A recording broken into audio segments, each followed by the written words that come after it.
Welcome back to the Deep Dive.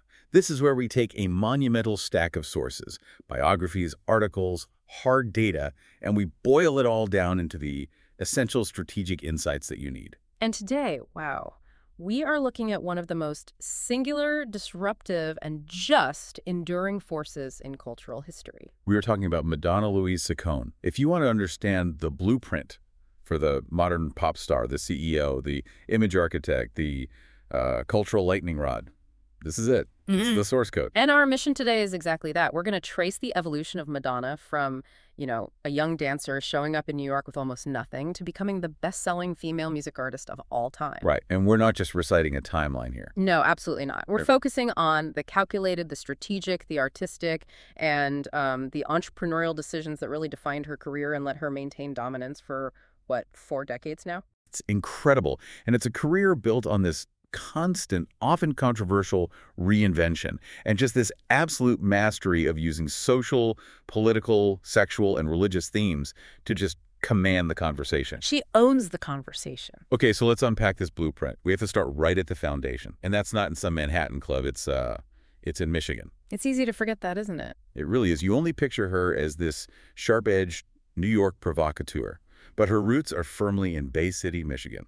Born August 16th, 1958. And her background is, pretty middle class. Her father, Silvio Tony Ciccone, he was an engineer and physicist. Her mother, also named Madonna Louise, was an X-ray technician. Which is an interesting detail, right, that she shared her mother's name. Yeah. The family actually called her Little Nani to tell them apart. And that shared name becomes just incredibly, tragically crucial to her story, because her early life was marked by this profound loss that you could argue became the engine for everything that came later. The death of her mother. Yes. When she was just 5 years old in 1963, her mother died of breast cancer. And this was compounded just 3 years later when her father remarried the family housekeeper. So you have this loss of a mother at such a formative age, and then a new maternal figure comes in. Yeah. It seems like that really created this dynamic she later described.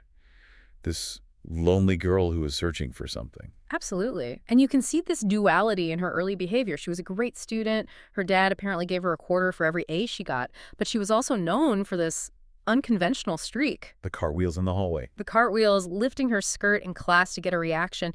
It suggests this innate desire to both master control, getting the straight A's, and at the same time completely reject convention through performance. She was already performing. And the performance outlet initially was steered towards classical music, but she pivoted very quickly. Right. She started with piano lessons, but she persuaded her father to let her switch to ballet.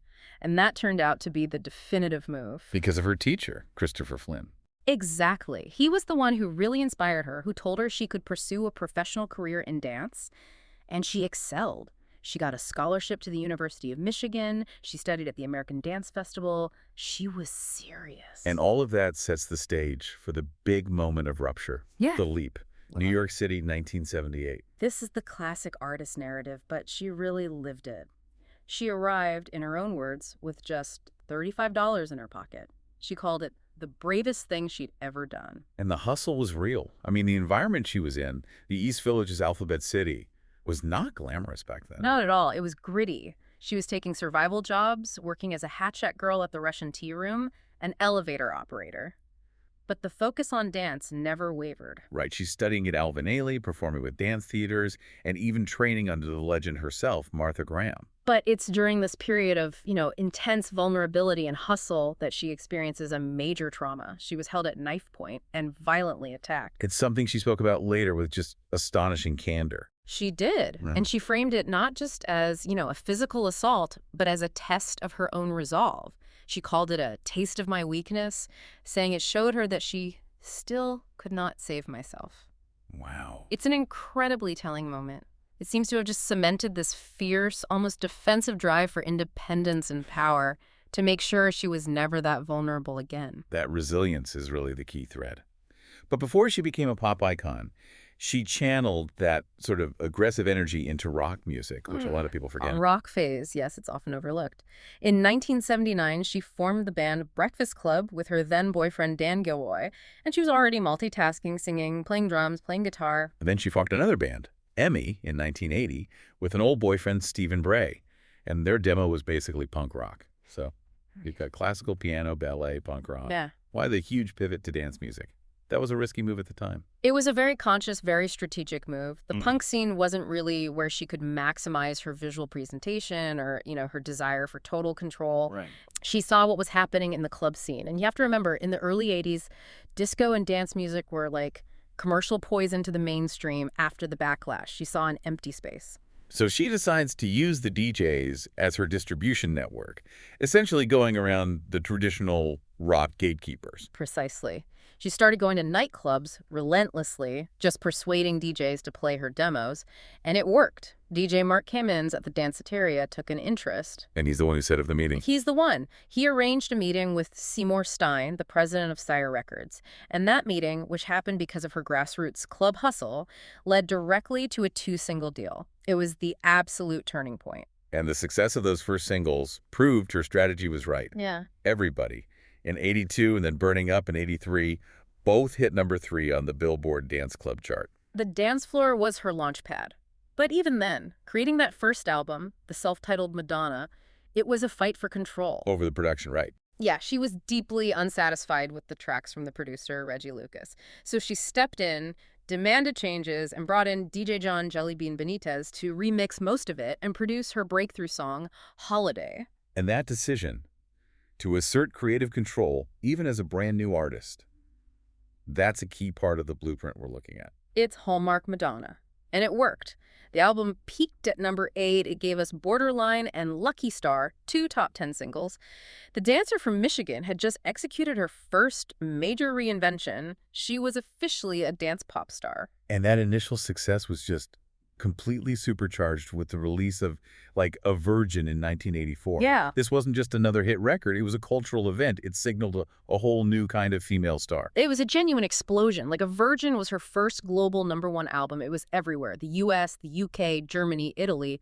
And the scale was just staggering. It was the first album by a woman to sell over 5 million copies in the US. And it eventually sold, what, over 21 million worldwide? At least. But for the learner, the key insight here is how she harnessed spectacle and controversy as marketing tools right from the very beginning. The performance of, like, A Virgin at the first ever MTV VMAs in '84, that was a flashpoint. What made it so potent? I mean, what was the combination of things? It was the perfect storm of visual symbolism and just this raw, sexualized energy. She comes out of a giant wedding cake, right? Wearing a white wedding gown, gloves, a crucifix belt, singing about being reborn. And then she's rolling on the floor. And then she's rolling provocatively on the stage, exposing her lace stockings and garter. It was this perfect marriage of the sacred, the wedding dress, and the profane, the overtly sexual performance. It became iconic overnight. And it instantly created these two completely polarized reactions, which kind of solidified her whole brand. Exactly. On one side, you had this massive youth-driven Madonna wannabe phenomenon. Her fashion, the lace, the crucifixes, the stacked bracelets, it became the uniform for young women everywhere. She gave them permission to be complex, Yeah. feminine but also edgy. Right. But that cultural liberation just triggered an equally powerful backlash. From conservative groups. Immediately. They reacted to the single, to the video, complaining that it promoted premarital sex and undermined family values. They called for boycotts. She was instantly positioned as a figure of controversy. And she understood that controversy drove sales. She understood it better than anyone. It cemented her celebrity status far beyond just her musical talent. And that understanding helped her in other areas, like her role in the 1985 comedy Desperately Seeking Susan. That movie was a success. It was a huge success. It gave us Into the Groove, her first UK #1, but she wasn't immune to personal scandal, which led to that whole nude photos controversy. Right, in 1985, Penthouse and Playboy published photos she had posed for back in 1978 as an art model. Yeah, she reportedly got paid next to nothing for them, like $25 a session, but the photos were later sold for up to $100,000 to the magazines. So how did she handle it? A lot of stars would have apologized or tried to hide. She was strategically and brilliantly unapologetic. She turned the attempt to shame her into a moment of strength. She famously addressed it at the Live Aid concert. I remember this.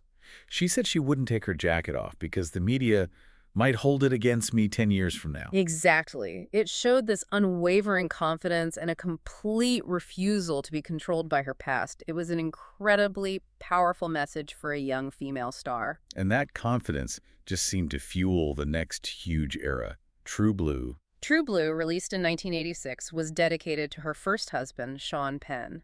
But more importantly, it saw her double down on creative control. She co-wrote and co-produced every single track. Emphasizing that she's not just a performer, she's a serious composer. And the commercial performance was just unprecedented. It topped the charts in 28 countries. It was the best-selling album of 1986 and remains the best-selling album of the 80s by a female artist. 25 million copies sold. She was just a chart machine. She became only the second woman after Whitney Houston to get 3 #1 singles from one album in the U.S. Live to Tell, Papa Don't Preach, and Open Your Heart. It's just hit after hit after hit. It's so fascinating, though, that her massive musical success only seemed to highlight her simultaneous struggles in Hollywood. That paradox is a constant thread in her career. Her film work was a critical minefield back then. She starred with Penn in Shanghai Surprise, which was a huge flop.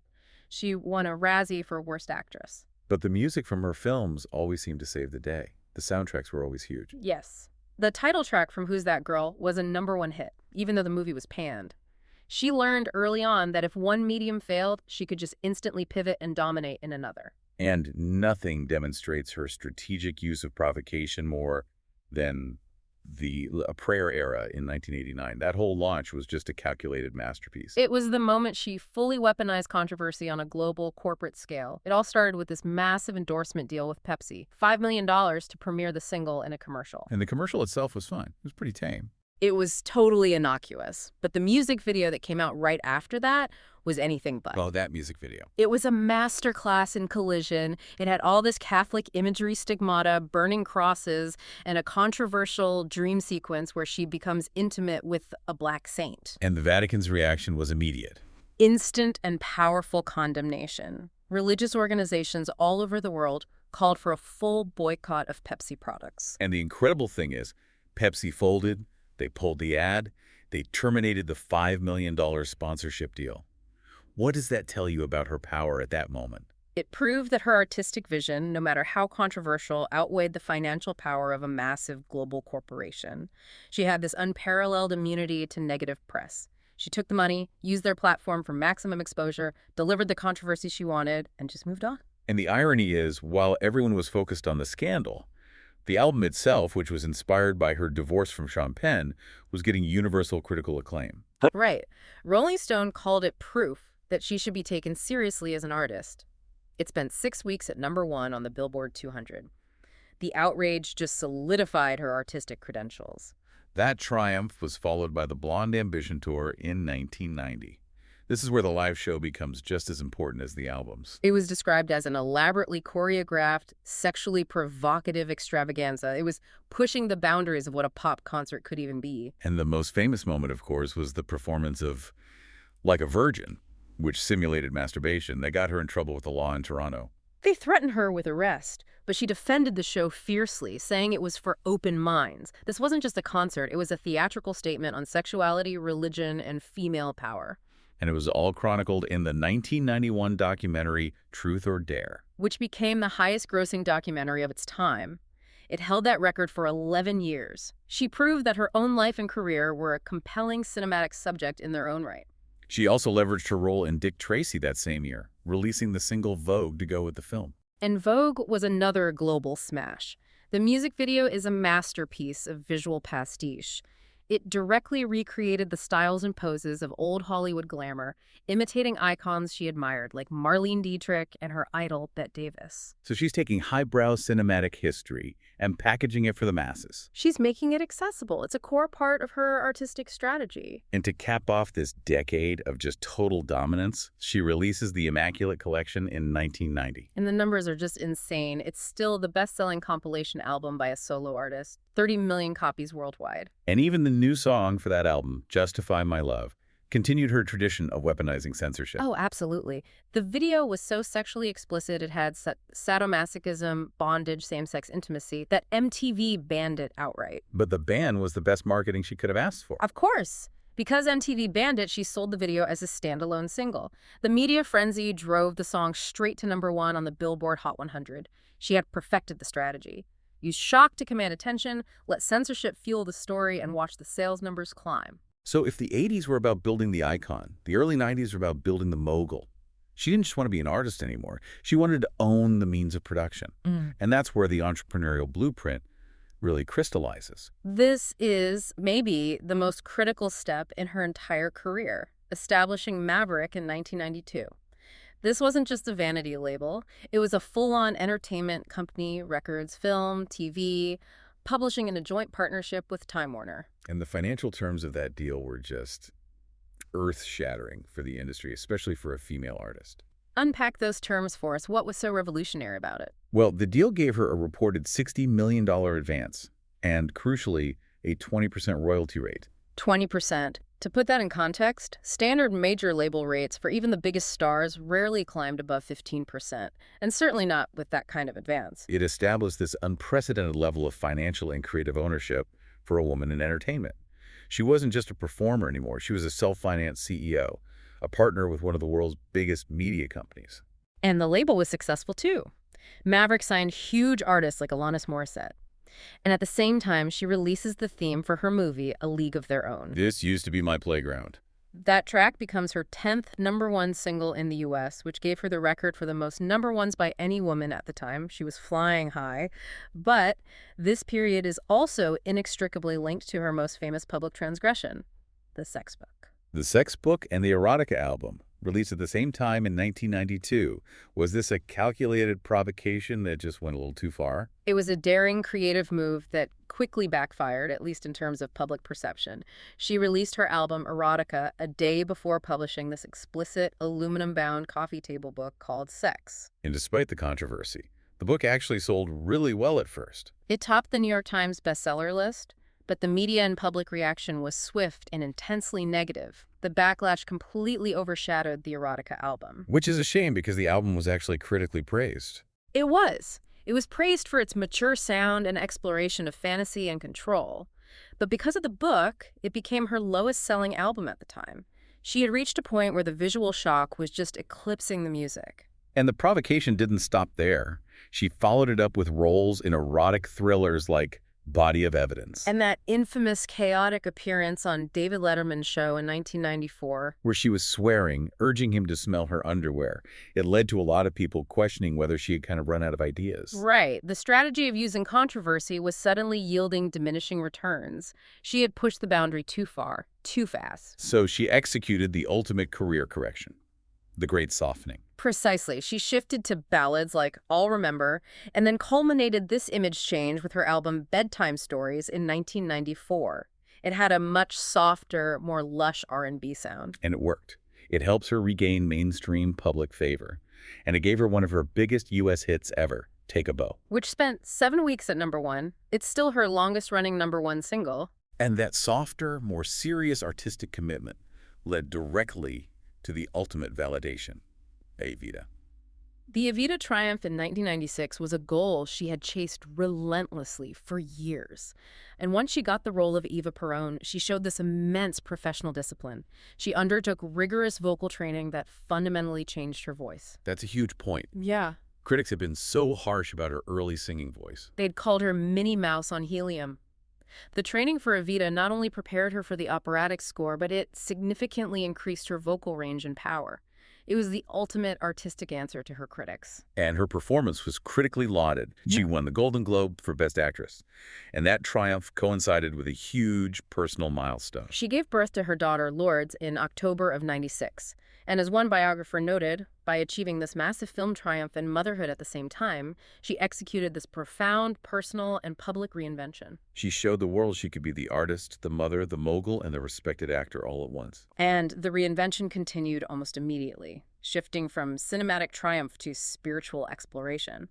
After Lourdes was born, she began studying Eastern mysticism and Kabbalah, Which defined her next album. which brings us to Ray of Light in 1998.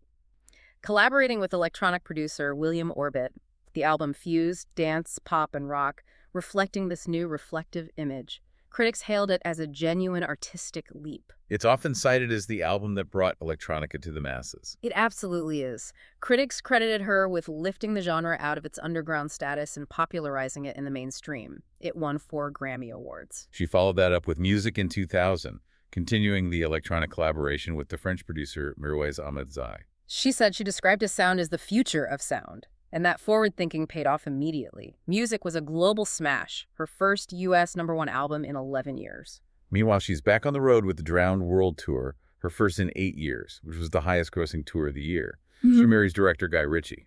But we can't escape the film paradox. No, we cannot. The film flops, returned with a vengeance. Her 2002 collaboration with Ritchie on the remake of Swept Away was just universally panned. One critic said the role required the surrender of emotional control, something Madonna seems constitutionally unable to achieve. And that failure was so complete that she vowed never to act in a film again. It confirmed that her ultimate stage was the concert arena, not the movie set. So as we move into the mid-2000s, her career strategy really pivots. It's less about just recording and touring and more about becoming this full-fledged business entity focused on live revenue and controlling her own financial destiny. But first, she had a legal battle with her own company, Maverick, in 2004. Right. She and Maverick sued Warner Music Group over alleged mismanagement. In the end, Warner bought back her shares, but she made sure she remained signed to Warner under a separate recording contract. She exited the manager role but protected her own recording revenue. It was a very savvy move. This era started with the American Life album in 2003, which was a reflection on American society during a really tense political climate. The timing was difficult. The title track video was controversial for its anti-war imagery. After the 2003 invasion of Iraq, she voluntarily pulled the original video, and the album itself was met with a pretty mixed reception. It became her lowest-selling release at the time. But even with album sales dipping, her ability to generate massive media coverage was unmatched. Absolutely. The highly publicized kiss with Britney Spears and Christina Aguilera at the 2003 MTV VMAs was a calculated spectacle. It instantly put her back at the center of the conversation. And she used this time to launch a different kind of venture, children's books. A brilliant move for brand diversification. The English Roses became the fastest-selling children's picture book at the time, and all the proceeds went to charity. It helped soften the image of the aging provocateur. And crucially, her touring machine was proving that live performance was now the financial core of her business. The Reinvention tour in 2004 was the highest-grossing tour of the year. She had found the true profit center, and that focus led directly to the triumph of Confessions on a Dance Floor in 2005. The album she made with Stuart Price. What made the structure of that record so compelling? It was a concept album, brilliantly structured as a continuous, DJ-mixed club set. It was meant to be listened to in one go, and the critics loved it. Billboard called it a welcome return to form for the Queen of Pop. And it topped the charts in a record-breaking 40 countries. The lead single, Hung Up, set its own record, hitting #1 in 41 countries. But the most significant detail is the sample she used. The ABBA sample. She sampled ABA's Gimme, Gimme, Gimme. This is only the second time in history ABA had ever permitted such a use. Getting that permission was a monumental strategic victory. The subsequent Confessions tour in 2006 just proved her live appeal was only growing. It grossed over $193 million. But of course, religious controversy followed. Of course. Her performance of Live to Tell featured her on a mirrored cross wearing a crown of thorns.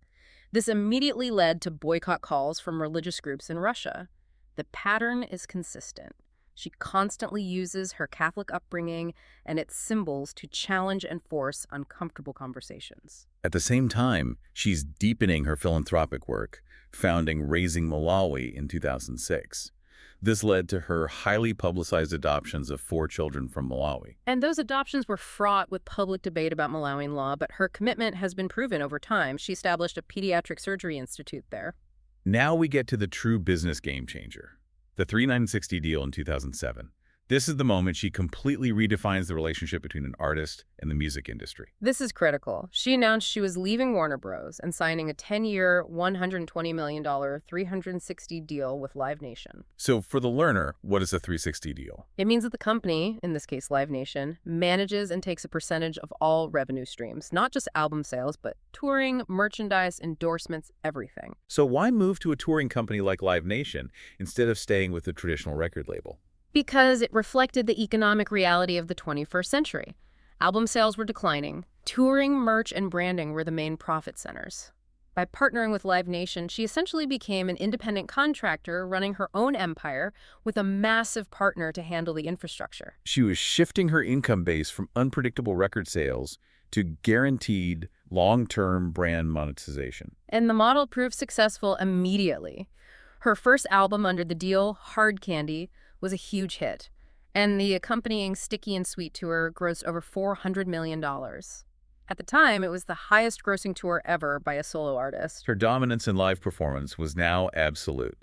She continued to expand her business ventures, the Hard Candy fitness chain, the Material Girl clothing line with her daughter Lourdes. She was essentially commodifying her own archive and legacy for a new generation. And that unparalleled cultural reach was on full display in 2012 when she headlined the Super Bowl halftime show.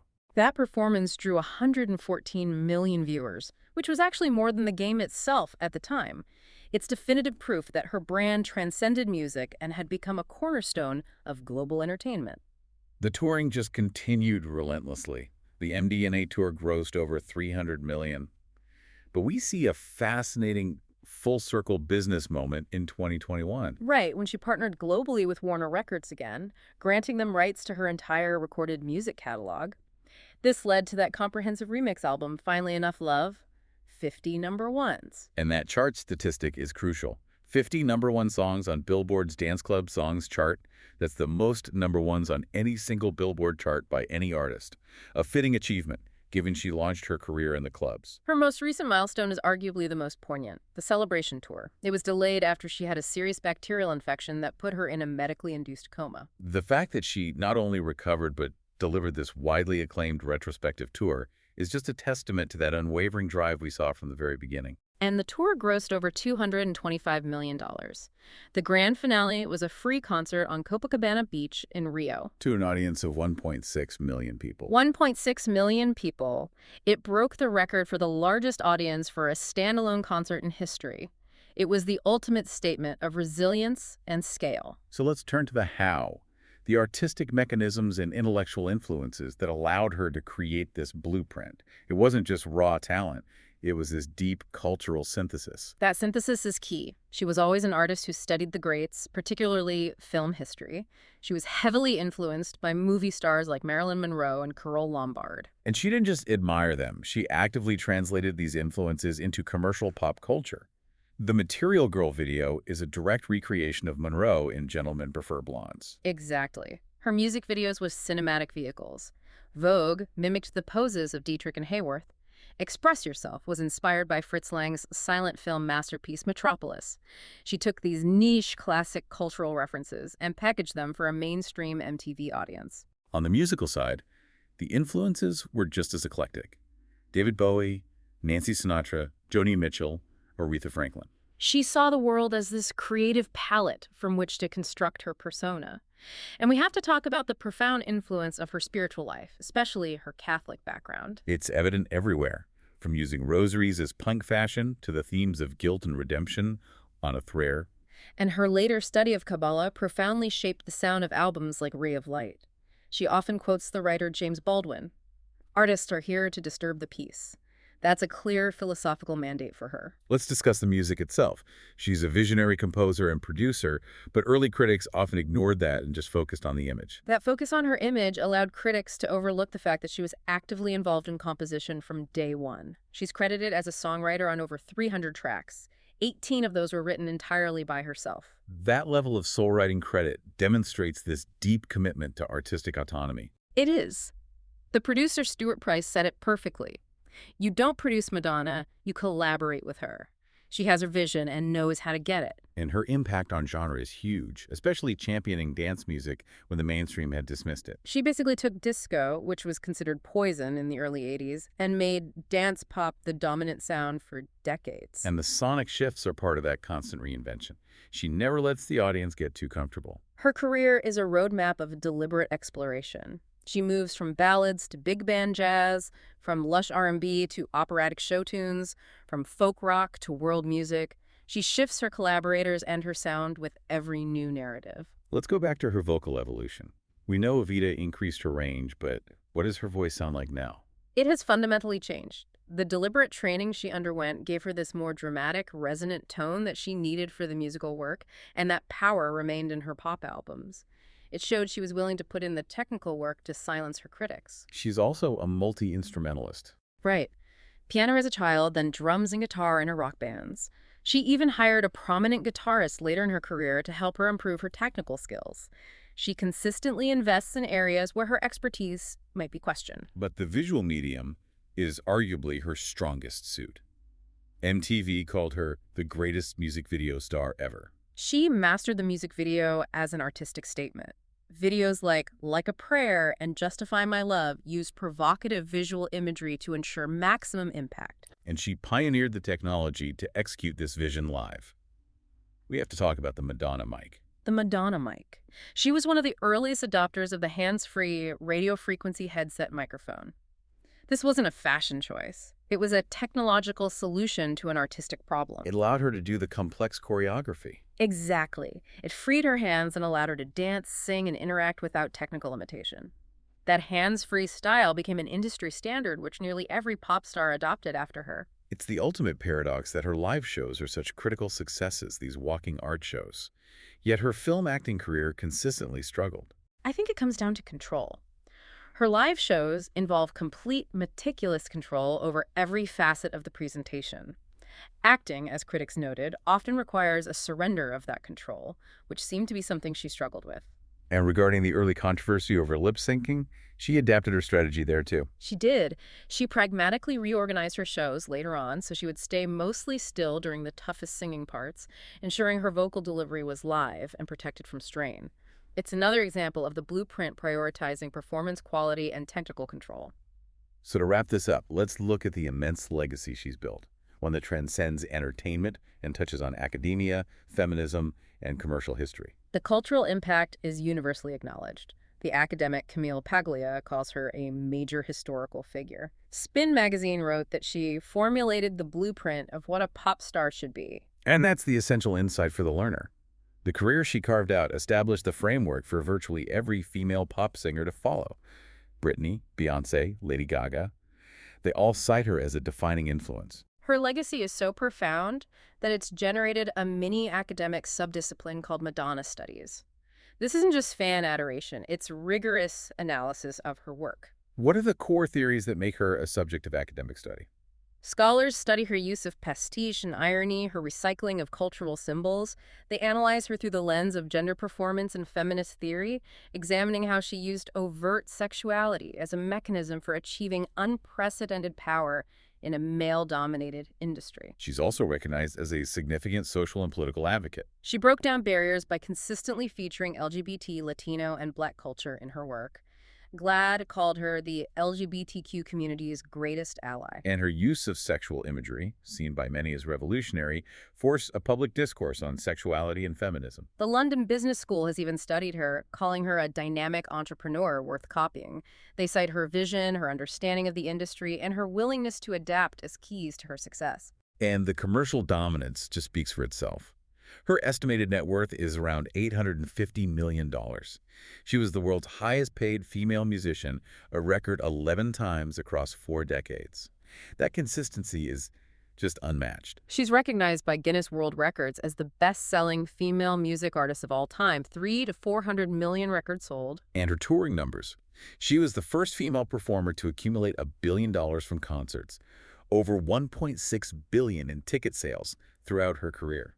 And the chart dominance is legendary. She's the most successful solo artist on the Billboard Hot 100, second only to the Beatles, 38 top 10 singles in the pre-streaming era, and that record of 50 number ones on the dance club chart. So if you're the learner digesting all this, what is the core takeaway? What defines this blueprint? The essential insight is that Madonna's career is not just a collection of hits and scandals. It's a masterclass in calculated reinvention, entrepreneurial control, from the Maverick deal to the Live Nation 360 deal, and an unmatched consistency in generating chart-topping, culturally relevant dance music for decades. She fundamentally transformed the role of the celebrity from being a product into being the CEO of a multi-billion-dollar brand that uses provocation as its primary marketing tool. So here's the question that defines her final chapter. Madonna has strategically used vulnerability, as we saw with her recent hospitalization, and constant reinvention to sustain her career longer than almost anyone. Given her recent return to collaborating with Stuart Price and the upcoming TV series about her life, how will she ensure her ultimate narrative, the story of the Queen of Pop, is the final definitive work of art that she controls? She's already shown her intent. A planned film about her life was postponed because she reportedly fought with producers who wanted to downscale it. She said, "We cannot shrink." She is now developing the story herself with Netflix, which suggests that the fight for the narrative is still very much ongoing. And given that she describes her current music production as medicine for my soul, she will likely leverage her final artistic output to deliver that definitive, controlled final statement. A compelling thought to end on. Yeah. The fight for the narrative is the final frontier. Thank you for joining us for this deep dive into the blueprint of pop power. We'll see you next time.